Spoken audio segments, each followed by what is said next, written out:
आपने सविस्तर से सुनने का भी बात यहाँ पर रखी, इसीलिए मैं अपने बात को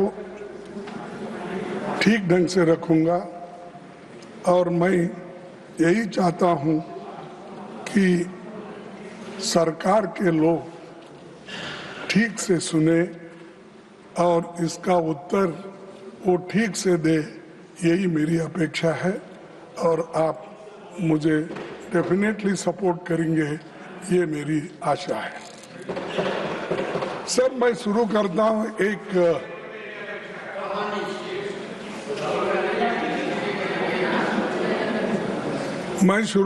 हूँ पेपर चुराने वाले बचते रहे, पेपर चुराने वाले बचते रहे, मेहनत करने वाले पीटते रहे।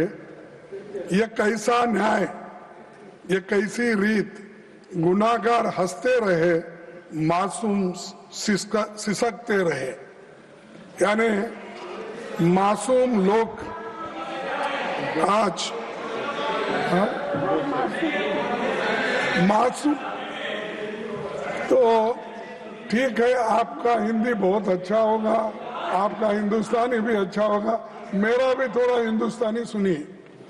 सर, मैं ये इसलिए कह रहा हूं कि पेपर लीक होने से कितने मासूम लोगों का नुकसान हुआ और कितने लोग पीटे गए, कितने माँ बाप परेशान हैं, कितने औरतें बच्चे परेशान हैं।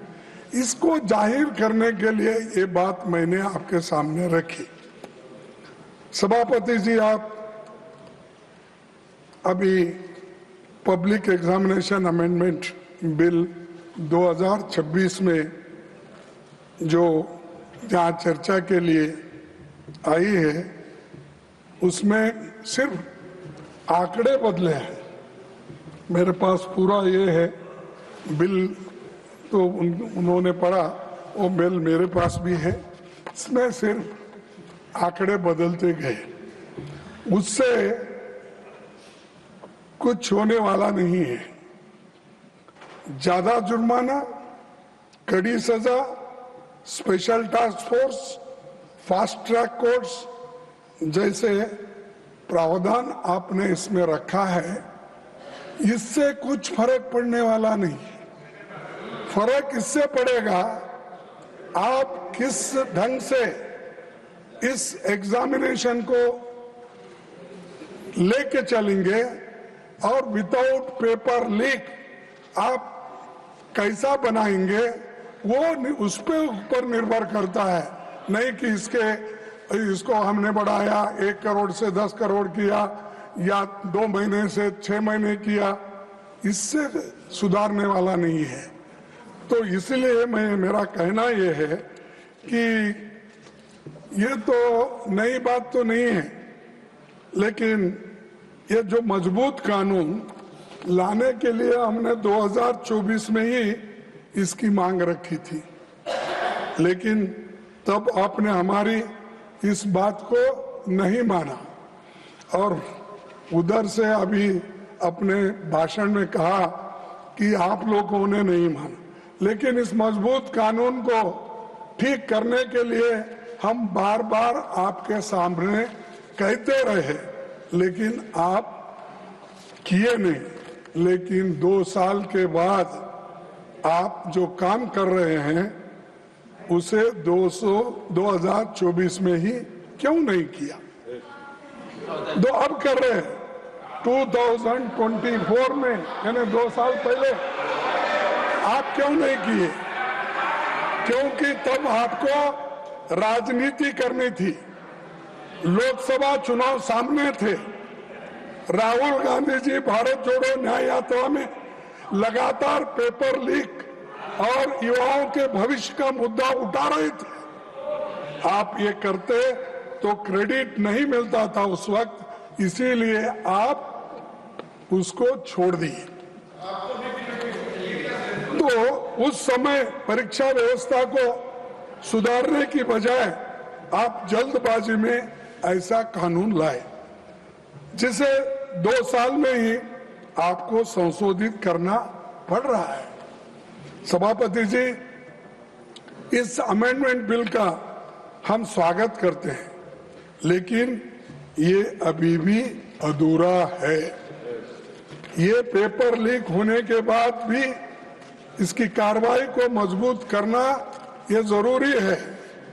पेपर लीक होने से रोकने की मजबूत व्यवस्था इसमें नहीं है। सिर्फ आपने आंकड़े बदले, लेकिन आपका इंटेंशन आपने इसमें नहीं बताया, इसको कैसा रोकना। इसीलिए मैं ये कहूंगा कि ये सब जो माहौल आज चल रहा है, इस माहौल को ठंडा करने के लिए और जो आज हमारे विद्यार्थी युवा जो सड़क पे आए हैं, उनको ठंडा करने के लिए ये बिल लाया गया है। ये है सो समस्या को सुलझाने के लिए नहीं। सभापति जी, पिछले 2 महीने की घटनाओं ने देश को झकझोर दिया है। देश भर के छात्रों और नौजवानों ने परीक्षा व्यवस्था की नाकामियों के खिलाफ आवाज उठाई। विपक्ष ने उनकी आवाज सड़क से लेकर संसद तक उठाई। बढ़ते जनदबाव के आगे सरकार को घुटने टेकने पड़े। मैं देश के छात्रों, नौजवानों को मुबारकबाद देता हूं। उनका संघर्ष रंग लाया और सरकार को झुकना पड़ा और प्रधानमंत्री को, प्रधान को हटाना पड़ा। और इसीलिए ये युवाओं की ताकत है। और जब युवाओं की ताकत देखने के बाद हमारे सरकार को भी ये मालूम हुआ, अरे इससे ज्यादा अगर हम कुछ खींचतान करेंगे तो धागा टूट जाएगा और हमारी कुर्सी चले जाएगी। इसीलिए डर के आखिरी में उन्होंने युवाओं का जो डिमांड था उसको माना, लेकिन उसमें यह है, उसके पीछे है कि उनकी कुर्सी बचाने के लिए भी ये काम उन्होंने किया, ना कि विद्यार्थियों के समस्याओं को समझाने के लिए, सुलझाने के लिए नहीं की। कुर्सी कैसा बचाना, और इतना एजिटेशन हो रहे हैं सब कुछ। और हमारे जितेंद्र सिंह साहब भी इसको सुलझाने के लिए सड़क पर आना पड़ा। उनको भी कहना पड़ा कि नहीं नहीं ये अच्छा नहीं, वो ये, क्योंकि उनको बैठे बैठे कमेंट्री कर रहे हैं। मेरे पास भी झुक के एक दिन आएंगे, वो वक्त भी होगा। तो सर, प्रधानमंत्री ji, Giriraj ji please, Giriraj ji please. Sir, तो वो समझाने की भी कोशिश करे, आए सब बोले, लेकिन डर इसका था उनको। वो जो सत्याग्रह या वो जो एजिटेशन था राहुल जी ने उस दिन किया, वो एकदम डर गए और डर के बोले कि ये ठीक, इसको आगे बढ़ाना ठीक नहीं है। तब उन्होंने ये तय किया कि प्रधान को हटाया जाए, शिक्षा मंत्री को हटाया। तब ये एक उनका अंदरूनी विचार है, और आप किसी से भी पूछिए, वो दिल में उनके है लेकिन बाहर नहीं बोलते, क्योंकि मोदी जी अपने कुर्सी के लिए ये सब कुछ किए। ये कदम तभी उठाया जब छात्र पेपर लीक, परीक्षा की गड़बड़ियों और संस्थागत नाकामियों की बात कर रहे थे। तब सरकार ने उनकी बात सुनने की बजाय उनको अराजक कहा और हर सवाल को राजनीति से जुड़ा बताकर खारिज कर दिया था। तो ये मैं क्यों कह रहा हूं साहब, जब विद्यार्थी पहले ये पूछे, महीनों से वो लोग वहाँ सड़कों पे बैठे और महीनों से एजिटेशन कर रहे थे, अपनी बात रख रहे थे, उस वक्त आप क्यों नहीं पूछे? उस वक्त उनके पास क्यों नहीं गए? उनके पास क्यों आप निगोशिएट नहीं करे? बाद में बुला के नड्डा साहब अपने चेंबर में बुला के समझाने के बजाय जिस दिन वो वहां बैठे थे उसके 2 दिन बाद या 3 दिन बाद अगर आप जाते तो ये समस्या नहीं होती, इतने लोग लाठी नहीं खाते थे, इतने लोग बर्बाद नहीं होते थे, इतने लोग बारिश में नहीं रहते थे। तो ये आपकी वजह से, आपके सरकार की वजह से ये सब भुगतना पड़ा। उसके कारण बीजेपी सरकार है, मोदी जी है, सबसे बड़े हमारे होम मिनिस्टर है अमित शाह साहब, जो दिख रहे ही नहीं। मैं देख रहा हूं, नहीं तो बाकी के छोटे छोटे इशू में आके बार बार अपनी बात रखते हैं, हर तरफ घूमते हैं, तो किस तरफ क्यों नहीं घूम रहे मुझे मालूम नहीं। डरे हुए, हाँ? डरे हुए। तो ये प्रधानमंत्री भी मुंह नहीं खोल रहे और हमारे होम मिनिस्टर भी नहीं हो रहे, क्योंकि यहाँ पर दिल्ली में ही इतनी गड़बड़ हो रही है और आप होम मिनिस्टर हो, लॉ एंड ऑर्डर देखते हो, इतना होने के बावजूद भी, गड़बड़ी होने के बाद आपका मुंह भी नहीं खुल रहा। क्या कोई स्टिच कर दिया क्या? मुंह को बंद कर दिया? बोलना चाहिए था खुलकर। देश का नुकसान होने के बजाय देश के भलाई के लिए आपको बोलना पड़ता है, मुंह खोलना पड़ता है, कभी इंसल्ट भी सहन करना पड़ता है। आप करना पड़ता नहीं, मैं नहीं आऊंगा, मैं नहीं बोलूंगा। अगर आप ऐसा बोलेंगे तो जो सबक स्टूडेंट्स ने तुमको सिखाया है उससे डबल सारे विद्यार्थी और यूथ मिलके एक दिन फिर आपको वो सबक सिखाएंगे। सर, 20 जुलाई 2026 को हजारों छात्र शांतिपूर्वक संसद की ओर मार्च कर रहे थे। वे संवाद चाहते थे, लेकिन उन्हें मिला लाठीचार्ज, आंसू gas, water cannons, pellet gun, current वाले बैरिकेड, मेट्रो लाठी में कीले रखकर और रेलवे स्टेशन भी बंद करे और मेट्रोस बंद करे और इंटरनेट बंद करे। ये सब ठप हो गया। ये सब आपने किया और इससे विद्यार्थी उचक गए, नागरिक भी बहुत इसमें गुस्से में रहे। तो इसीलिए उनको ये एजिटेशन करना पड़ा, लेकिन आप संभाल नहीं सके, शांति से उनसे बात नहीं कर सके।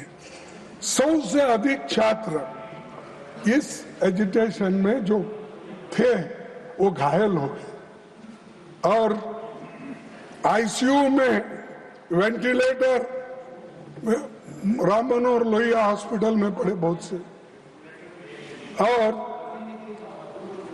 कई बच्चों को आंखों में वो पैलेट के छर्रे लगे, आंख पे लगे, पीछे लगे। आप सब देखे हैं, सब टीवी में आप बहुत देखते रहते हैं, आप देखे हैं। लेकिन ये देखकर हमको तो शर्म आई, उनको शर्म आया कि नहीं मुझे मालूम नहीं।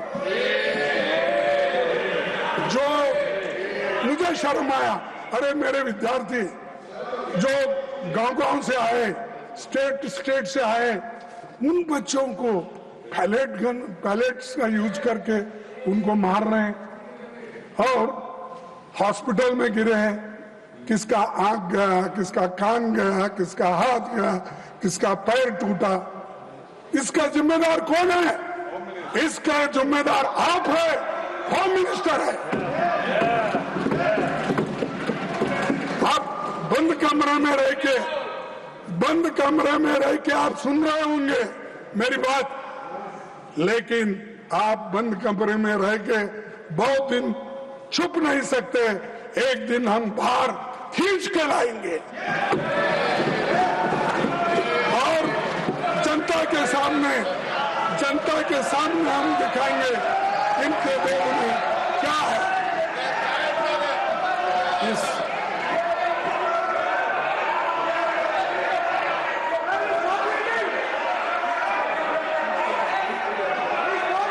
Now I call upon the leader of the House. All of you take your seat. All of you take your seat. All of you take your seat. Now I call upon the leader of the House. सभापति जी, एक minute, सभापति जी, एक minute. When he speaks, no. सभापति जी, I call. When he is speaking, if he wants, I will call him. When the leader of the House is speaking, if the leader of the opposition wants to intervene, I will call the leader of the opposition. सभापति जी, yes. सभापति जी, leader of the opposition को हम शांति से सुन रहे हैं और प्रजातंत्र में शांति से सुनना ये हमारी जिम्मेवारी है सरकार की। लेकिन मेरा निवेदन है लीडर ऑफ ऑपोजिशन से कि वह तर्क के साथ भावावेश में ना आए और भावावेश में ऐसे शब्दों का प्रयोग न करें जो असंसदीय है। अभी जो उन्होंने एक वाक्य यूज किया वह असंसदीय है, उसे कार्रवाई से निकालना चाहिए और आगे भी आप भावनाओं में ना आए। वो मैं नहीं बोल सकता, मैं नहीं बोल सकता। Unparliamentary by either side, that will be expunged. No, don't insist on it. Please try to be within the framework so that the smooth, wonderful debate should take place. Sir, मैं कभी अनपार्लियामेंट्री वर्ड इस्तेमाल नहीं किया। मैंने यही कहा, हम बोले तो जनशक्ति, जनन, लोग, विद्यार्थी, महिला, ये लोग। मैं नहीं ऐसा जाके मैं खींच लेके आता हूँ नड्डा साहब को, होम मिनिस्टर को, ये नहीं बोला। मेरा कहना ये है कि ये जनशक्ति आपको खींच के लाएगी। कम से कम आके सदन में बैठो, बोलो, सुनो, रिप्लाई दो। अब हमेशा हर चीज का हमारे पास हमदर्द बोल के कोई औषध था, तेज नहीं, जिंदा तिलिस्मात, हर बीमारी को जिंदा तिलिस्मात, फीवर आने दो जिंदा तिलिस्मात, और कोई को बुखार आ गया वो जिंदा तिलिस्मात, अच्छा खांसी आ गई जिंदा तिलिस्मात, उसका नाम ही जिंदा तिलिस्मात। हर कौन सी बीमारी आने दो, लोग हैदराबाद में वो जिंदा तिलिस्मात ही देते थे साहब। तो वैसा इनके पास कोई नहीं, हमेशा जो अपने पोर्टफोलियो के विषय रहते हैं, ठीक है, हमारे स्टेट मिनिस्टर्स उनके तरफ से बोलेंगे, कोई बहुत ही अर्जेंट काम है, ठीक है वो बोलेंगे, लेकिन हमेशा सारी बात नड्डा साहब को लगा देते हैं। वो नड्डा साहब हर चीज का वो निभाते हैं।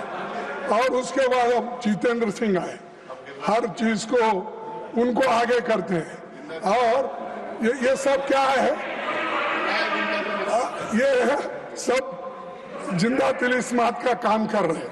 छोड़ो सर, 20 जुलाई की घटना के तुरंत बाद सरकार को देश के सामने पूरी सच्चाई रखनी चाहिए थी, लेकिन हैरानी है कि इतनी बड़ी घटना के बाद भी आज तक मैंने कहा पीएम या एचएम अपनी बात नहीं रखे, इसके बारे में रिग्रेट भी नहीं करे। रात के 12 बजे, रात के 10 बजे इंस्टाग्राम उसमें ऐसा लेके बात कर रहे हैं, और क्योंकि उनको नींद नहीं आ रही थी, बहुत परेशान थे। अरे आपको तो मन की बात बोलने की आदत है, आपको तो हर बात में इंटरफियर करने की आदत है, आपको तो पिछले सरकार को 100 बार गाला देने की आदत है। कम से कम बच्चों को एड्रेस करने के लिए आपको समय नहीं मिला, रात के 12 बजे मिला। और दूसरे बात, धन्यवाद, वो भी रात के 12 बजे। Thank you friends. ये नए शब्द उन्होंने प्रयोग किए, नहीं तो हमेशा हिंदी में बोलते थे।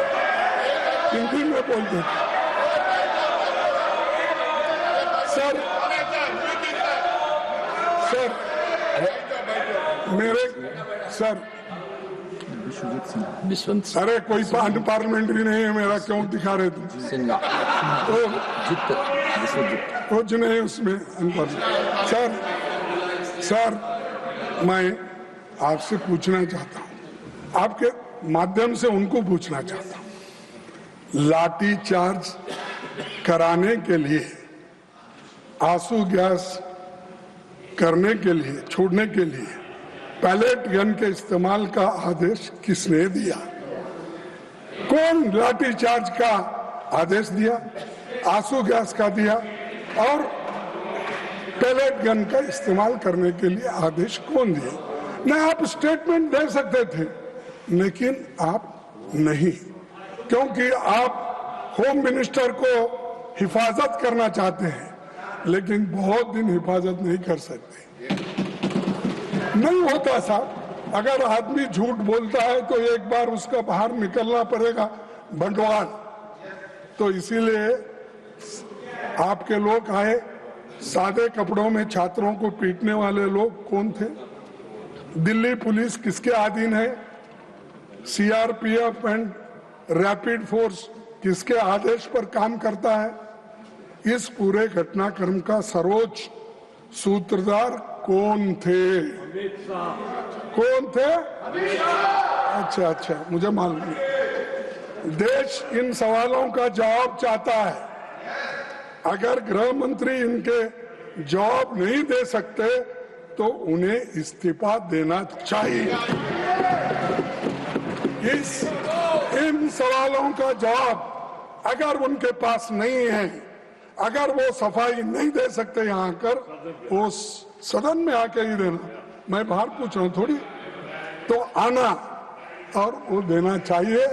और खासकर इस कारणों के लिए, इस वजह से वो जिम्मेदार है, उनको इस्तीफा देना चाहिए और प्रधानमंत्री उनको पूछना चाहिए।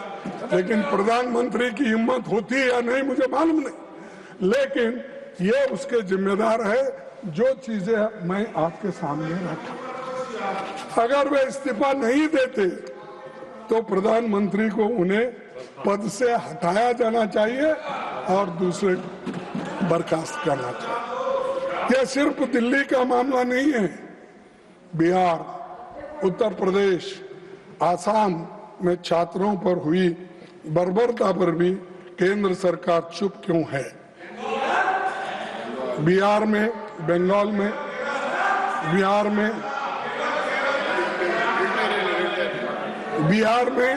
AK-47 का इस्तेमाल जिस पर हुआ तो आतंकवादी नहीं, छात्र था। छात्रों पर दमन हुआ, उनको जेल भेजा गया, FIR हुआ, पर किसी की जवाबदेही नहीं हुई। क्या सरकार को बच्चों पर हुई इस बर्बरता को लेकर जरा भी पछतावा नहीं है, जरा भी शर्म नहीं है? और मैं ये पूछना चाहता हूँ कि ये जो काम हुआ, जिस तरह शिक्षा मंत्री जी इस्तीफे के बाद संसद के परिसर में बहुत पहुंचे, तो सत्ता पक्ष ने उनका जैसा स्वागत किया कि कारगिल युद्ध में जीत के आए जैसा उनकी स्वागत। और उससे ये संदेश क्या है कि आप नाकामियों का भी उत्सव मनाते हो। आप नहीं मानते, नड्डा साहब दिल से आप नहीं मानते, क्या मानते हैं? इस सदन के मुख्य तौर पर जो मंत्री राजीनामा दिया, जिसके खिलाफ ये सब चार्जेस थे, क्या वो ऐसा अपना क्या बोलते हो, हाँ, वो सब मुकुट पहन के शाल डाल लेके हंसते हुए, अरे तुम तो नाराजगी व्यक्त करना क्योंकि मैंने ऐसी गलती की, बच्चों को मारने पीटने लगा, तो इसलिए ये ऐसी हालत मेरी हो गई, ये पश्चाताप करने के बजाय आपने जो ये अपना जलसा मना रहे।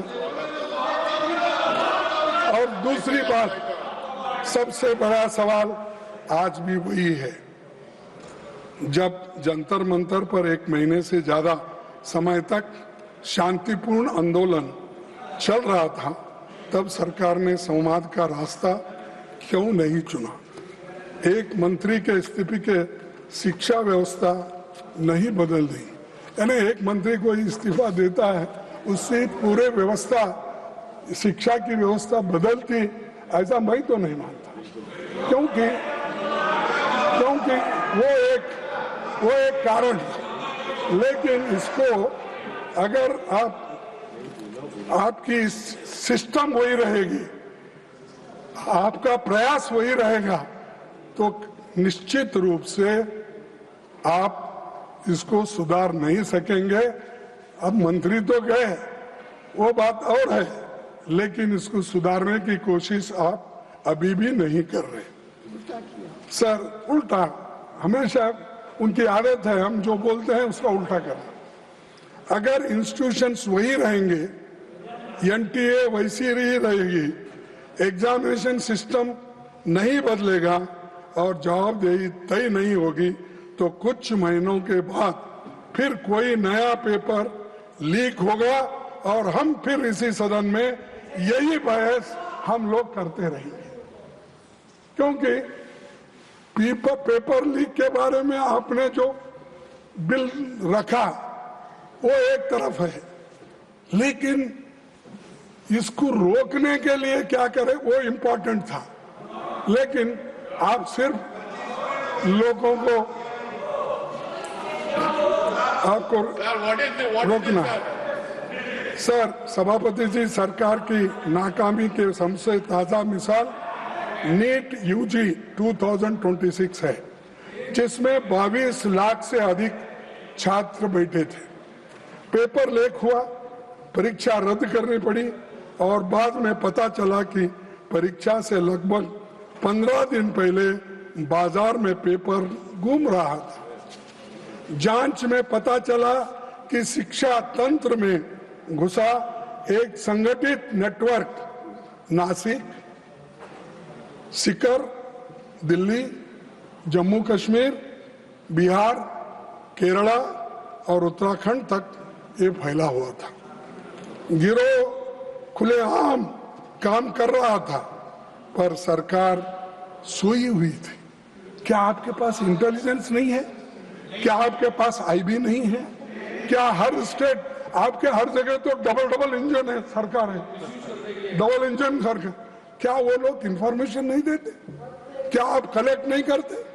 तो समय नहीं है सर, है सब व्यवस्था उनके पास, लेकिन समय नहीं, इसको सुलझाने के लिए समय नहीं, उसीलिए वो ऐसा हुआ। मैं पूछता हूं कि आपकी केंद्र और राज्य की खुफिया एजेंसी क्या कर रही थी, तो उसका जवाब उनके पास नहीं है। सभापति जी, ये कोई पहली नाकामी नहीं है। 2015 से लेकर 16, 21, 24 और 2026 तक नीट बार बार पेपर लीक और गंभीर गड़बड़ियों के आरोपों से गिरता रहा। हर बार मोदी की गारंटी फेल होते गई। हमेशा बोलते रहे, मैं देख लूंगा, इस बार नहीं होने दूंगा, कड़ी से कड़ी सजा मिलेगी। कहाँ है कड़ी से कड़ी सजा? तो कड़ी तो टूट गई, लेकिन सजा किसको भी मिली? सर, आज सरकार फास्ट ट्रैक कोर्ट्स की और स्पीडी इन्वेस्टिगेशन की बातें करती है, लेकिन उसका अपना रिकॉर्ड क्या है? 2024 नीट पेपर लीक मामले के मुख्य आरोपी को क्लीन चिट मिल गई है, जिनका नाम अभी हमारे जयराम रमेश जी ने लिया, मुखिया लिया। तो क्या किया साहब, उसको नाम मालूम है, जो आदमी किया वो भी मालूम है, डालना है उसको। पार्टी भी मालूम है। हाँ, पहले तो बोलते थे छोटी मोटी चीज को अगर डी नोटिफिकेशन, क्या है वो, डिमोनेटाइजेशन में अगर मैं विफल हो जाऊंगा तो 15 दिन के अंदर मैं नहीं करूंगा, मैं चौराहे पे अपने आप को लटका देना, मेरे फांसी डाल।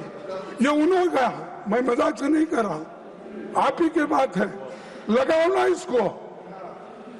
जो आदमी किया आपको मिला है, आपके हाथ में है, जो आपको उसको क्लीन चिट दे रहे हैं, जो मिलता है उसको छोड़ रहे हैं, और आपका अचीवमेंट 0 है, किसी को शिक्षा अब तक नहीं हुई। तो सर 2026 मामले में दिल्ली की फास्ट ट्रैक कोर्ट में सीबीआई समय पर पेश तक नहीं हुई, और पिछले दशक में केंद्र और राज्य की कम से कम 152 परीक्षाएं पेपर लीक के शिकार हो गए। और खड़गे जी, आज तक how much minutes more you want? Leak के मामलों में sir, How many more minutes you want? Because time is over. I am just asking. I want, sir, you could have asked me how many more hours you want instead of more. That again, that is correct. But we cannot sit endlessly. Sir, I will finish another half an hour. आज तक paper leak के मामले में किसी को सजा नहीं हुई।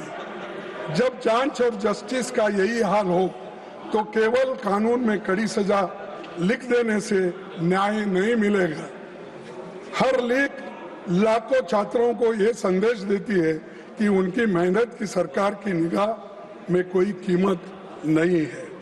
इसका सीधा असर बच्चों के मानसिक स्वास्थ्य और पड़ता है, और मोदी जी के कार्यकाल में लगभग 1.25 लाख छात्रों ने आपकी सरकार की नाकामियों के वजह से सुसाइड कर लिए हैं। सर, सरकार ने शिक्षा व्यवस्था में भरोसा बहाल करने की जगह हर बार केवल डैमेज कंट्रोल और हेडलाइन मैनेजमेंट किया है। देशव्यापी छात्र आंदोलन के दबाव के बाद 12 साल में पहली बार शिक्षा मंत्री का इस्तीफा हुआ, हायर एजुकेशन सेक्रेटरी का तबादला हुआ, और एनटीए के 47 अधिकारियों को हटाने का दावा किया।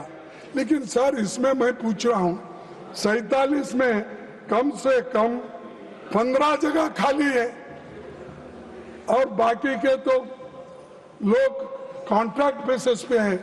अब किसको निकाले आप? कहाँ हैं 47 लोग?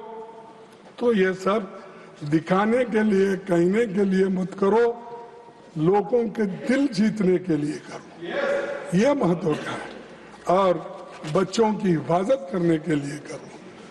सर, सरकार मानती है कि दोबारा परीक्षा करा देने की पेपर लीक का समाधान है। नीट 2026 री एग्जामिनेशन में 2 लाख से अधिक छात्र शामिल ही नहीं हो सके। छात्रों की तुलना में लगभग दोगुनी छात्राएं परीक्षा से वंचित रही। कम समय में दोबारा परीक्षा ने आर्थिक रूप के कमजोर परिवारों पर आवास, ट्रैवल और अतिरिक्त खर्च का भारी बोझ डाल दिया। सर, करोड़ों छात्र अनिश्चितता में जी रहे हैं, परीक्षाएं टलती है, पेपर लीक होते हैं, नतीजे देर से आते हैं, और भर्तियों का वर्ष तक अटकी रहते हैं। नतीजा ये होता है कि युवाओं का करियर रुक जाता है, कई उम्मीदवारों की उम्र सीमा निकल जाती है। इसीलिए हमारी मांग है कि सभी परीक्षाओं के लिए एक कानूनी रूप से टाइम बॉन्ड एनुअल कैलेंडर बनाया जाए ताकि सरकार भी समय सीमा के प्रति जवाबदेह हो और छात्रों का भविष्य अनिश्चितता से भरोसे से न रहे। सर, मैं और एक चीज आपके सामने रखना चाहता हूं, वो है इसके बारे में कि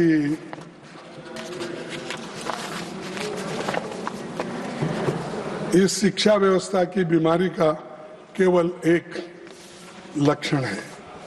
हर 10 बच्चों में से लगभग 2 बच्चे 10वीं कक्षा तक पहुंच पाते हैं और कक्षा 12 तक आते आते 10 में से लगभग 4 बच्चे रहते हैं। यानी इससे आप अंदाजा लगाइए, 10 में से 4 बच्चे अगर हाई स्कूल तक जाते हैं तो क्या इस शिक्षण का वैल्यू है। और पार्लियामेंट्री स्टैंडिंग कमेटी जो 355 रिपोर्ट के अनुसार लगभग 10 लाख शिक्षकों के पद खाली है।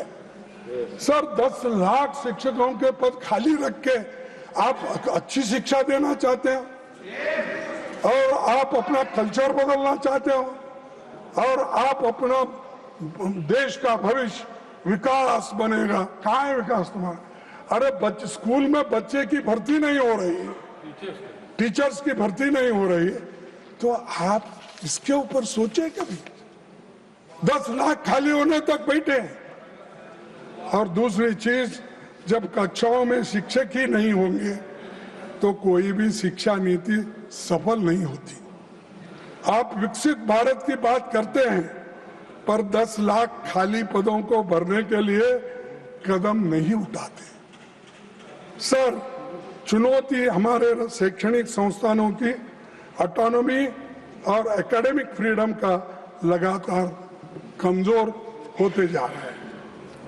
विश्वविद्यालय सिर्फ डिग्री देने की जगह नहीं होती, वे नए विचारों, साइंटिफिक टेम्पर, शोध, स्वास्थ्य, बहस के केंद्र होते। तो वे संकीर्ण सोच, अंधश्रद्धा या किसी एक विचारधारा को थोपने की जगह नहीं होती। लेकिन मोदी साहब आज आरएसएस के लोगों को में उसको भर्ती करके वाइस चांसलर आरएसएस पूछ के करते हैं। प्रोफेसर्स की भर्ती आरएसएस के लोग होना, अरे उसको पढ़ना आता है क्या नहीं, या वो एक्सपर्ट है क्या नहीं।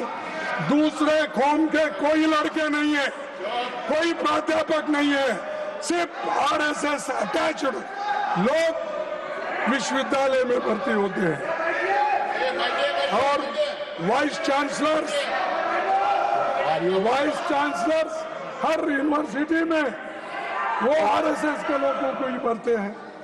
और इससे क्या हो रहा है, अच्छी सरकार की अच्छी नहीं बन रही है। करीब कोटारी कमीशन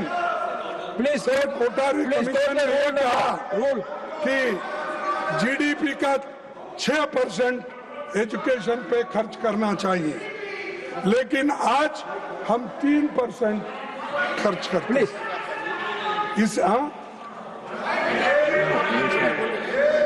यानी 6% खर्च करना ये रिपोर्ट कहता है, लेकिन सरकार अब तक 3% खर्च कर रही है। इससे शिक्षण का सुधार होता है, बच्चों को शिक्षक मिलते हैं।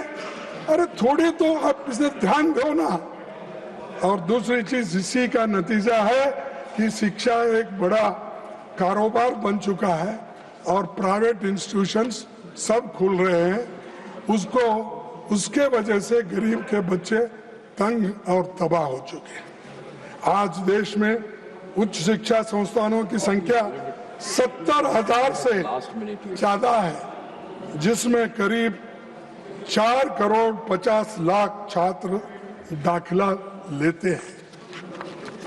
लेकिन SC/ST के बीच एनरोलमेंट आज भी राष्ट्रीय औसत से एवरेज से कम है। डिसेबिलिटी वाले छात्रों की मौजूदगी 0.12 है। सभापति जी, ये उस सोच का सिंबल है जो शिक्षा को सबका अधिकार नहीं बल्कि कुछ लोगों का विशेष अधिकार मानती है। सरकार की नीतियां बार बार उस मनुवादी सोच की याद दिलाती है जिसका उल्लेख मनुस्मृति में मिलता है, और वहां पर मैं संस्कृत तो उतना ठीक ढंग से पढ़ नहीं सकता, लेकिन उसका ट्रांसलेशन मैं आपको पढ़ा के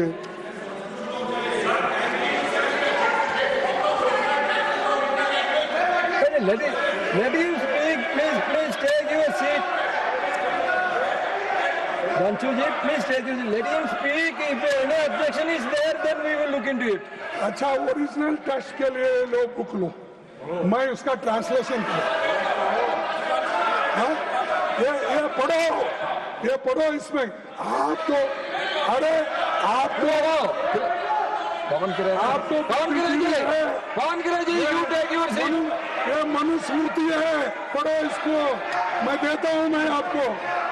तो इसीलिए Pawan Kiran ji, please take. Sir, Your member is shouting. No, When your leader is speaking, why you are shouting? आप इतना मेरे को टाइम दे रहे, धन्यवाद करने के बाद इंटरफियर कर रहे उनको। सर, आप भी सुनने लायक है, आपको भी सुनना जरूरी है, क्योंकि आप I can give you more time also, but you don't like late night speeches. So that's why I want to curtail it. Sir 1 minute sir, अरे उस विधायक की बात ही कर रहा हूं। हर चीज आपको बताया, नंबर बताया, टीचर्स के नंबर बताया, सिलेबस बताया, और एक बात बता दो, आप शिक्षा में सुधार लाना चाहिए, सबको समान और न्यायपूर्ण शिक्षा देंगे। और आपका ये भी कहना है कि जो विश्वविद्यालय है उसमें अच्छे अच्छे टीचर्स डालना है, अच्छे वाइस चांसलर आना है, लेकिन उसमें ये भी आ रहा है, सिलेबस जो बदल रहे हैं आप, उसमें ये भी आ रहा है, ये क्या है, शूद्र के वेद पाठ सुनने पर शीशे और जस्ते से उनके कान भर दिए जाए। वेद के अक्षर का उच्चारण करने से, सर, वेद के अक्षर का उच्चारण करने पर उसकी जीभ काट ली जाए तथा वेद मंत्र धारण करने पर उसका शरीर काट डालना चाहिए। इसमें लिखा हुआ है, इसमें लिखा हुआ है। Mallikarjun Kharge ji, Manusmriti has to do with this bill anything? No, Whether this Manusmriti is having anything to do with these this are bill? the RSS syllabus. This is coming in the university, high school, all that. Sir, Please conclude your speech, please. मैं आपसे Please take your seat. I'm going to call. Please take your seat. Please ऐसे take. विचारों Yes, I understand. You please take your seat. और वैज्ञानिक Please विचारों take को your seat. हटाया जाए। और Please conclude. सर, मैं आपसे, हाँ, Please conclude your speech, please. I'm coming to him. Please. You take your seat. I'm coming to him. No, I'm coming to him. You please take. No. You please take your seat. I'm going to call. This is not correct. I'm going to call the leader of the house. You please take your seat. I'm going to call the leader of the house. You please take your समझ seat. सकते हैं कि I'm ऐसी going to call him. आज के आधुनिक युग में रखने वाले भी हमें दिखते हैं, उनके पैरोकार Kharge ji, you दिखते please हैं। conclude your तो speech, दुनिया please. क्या सोचती होगी?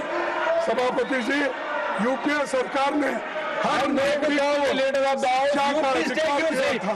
I'm going to call him now. आज I'm going to call him now. You please take your छीन seat. ले रहे हैं Please श्रीमती conclude. सोनिया गांधी जी के वक्त Kharge ji, please तो conclude. यूपीए सरकार ने कंपलसरी एजुकेशन के लिए और राइट टू एजुकेशन के लिए Leader ji, you are a minister. You please take your seat. I am going to call him. I am going to call the leader of the house. You please take your seat. Kharge ji, please conclude. Please conclude.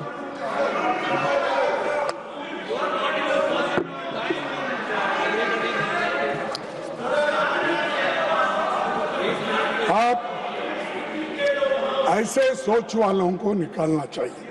सभापति जी, UPA सरकार ने हर नागरिक को शिक्षा का अधिकार दिया, लेकिन ये लोग अधिकार छीन ले रहे हैं। और मैं Please conclude. Kharge ji, please conclude. Now already 15 minutes. अरे तुम्हारे वजह से खराब हो रहा है। अरे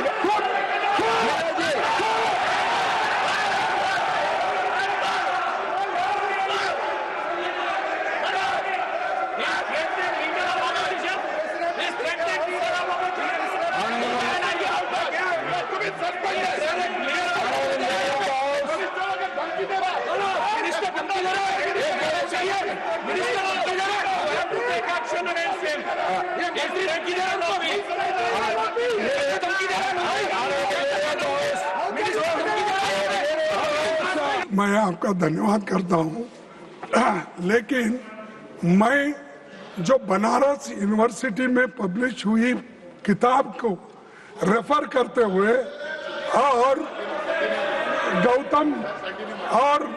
गौतम ऋषि ने जो बोला है वो मैं यहाँ पर रखा। There are so many books from so many universities. ठीक है। Whether we can authenticate everything. We can. You please, we cannot now. So I am Okay. requesting you. You please stick on to the Yes.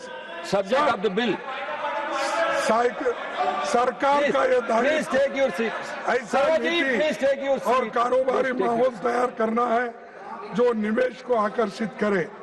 निवेश तभी देश के युवाओं के लिए सार्थक होगा जब वो बड़े बड़े पैमाने पर गुणवत्तापूर्ण रोजगार पैदा करे। इसीलिए हम मांग करते हैं कि सरकार संसद के सामने एक नेशनल यूथ एम्प्लॉयमेंट स्ट्रैटेजी पेश करे। इसमें यह स्पष्ट किया जाए कि भारत में ऐसा नीति और कारोबारी वातावरण कैसे बनाया जाना और निवेश एम्प्लॉयमेंट ओरिएंटेड जो इन्वेस्टमेंट है वो किस ढंग से करना, ये सब चीजें उसमें होना चाहिए। और दूसरी चीज मैं आपसे ये कहना चाहता हूँ, केंद्र सरकार में अब तक 30 लाख से भी ज्यादा नौकरियां खाली पड़ी है और वो पब्लिक सेक्टर हो सकते हैं, ये गवर्नमेंट बैंकिंग, ये सब सारी चीजें हो सकते हैं और अनएडेड स्कूल्स हो सकते हैं। हर जगह जो गवर्नमेंट मदद करती है वैसे इंस्टीट्यूशंस भी हो सकते हैं, लेकिन 30 लाख वैकेंसी रहते हुए भी ये भर्ती क्यों नहीं कर रहे? Why they are not filling? क्योंकि ये शेड्यूल कास्ट को जाता है, क्योंकि ये बैकवर्ड्स को जाता है, क्योंकि 50% वैकेंसी उनको जाता है। तो आप भर्ती नहीं करना चाहते और गरीबों के बच्चों को नौकरी नहीं देना चाहते, ये मंशा आपकी है। तो इसीलिए मैं आपसे गुजारिश करूंगा कि public sector units, government aided institutions, sanction post, इसको तुरंत ही भर्ती करना चाहिए। ये मेरी तीसरी मांग है। और लास्ट में मैं आपसे कहूंगा, और लास्ट में मैं ये Please कहूंगा conclude, Mallikarjuna Kharge ji. अंत में Already, You have taken more than 50% of the allocated time. Still, I am giving you the time. You please conclude. Sir, सीधी मेरी 4 मांगे हैं। एक, देश में 1% एक फिक्स्ड एनुअल एग्जामिन कैलेंडर होना चाहिए। छात्रों को हर साल अनिश्चितता और देरी का सामना न करना चाहिए। और दूसरा, इस पूरे मामले की सुप्रीम कोर्ट की निगरानी में एक हाई पावर्ड कमेटी से स्वतंत्र जांच कराई जाए ताकि सच सामने आए और जवाबदेही तय हो। तीसरा, पब्लिक सेक्टर्स, गवर्नमेंट, ये इंस्टीट्यूशंस में जो भी खाली जगहें हैं वो भर्ती करना चाहिए। और चौथा, लॉ एंड ऑर्डर की घटनाएं आ गई है। हमने बहुत सी चीजें, जो लाठीचार्ज हो गया, सब चीजें हो गई, तो पहले ये सारी चीजें घटनाएं हुई है। औरतों को घसीटते लाए, लोगों को मारे, बच्चों को मारे, इसका सब इसकी इंक्वायरी होनी चाहिए। इसके लिए तो मैं हाईकोर्ट में सुपरविजन में होना चाहिए सर।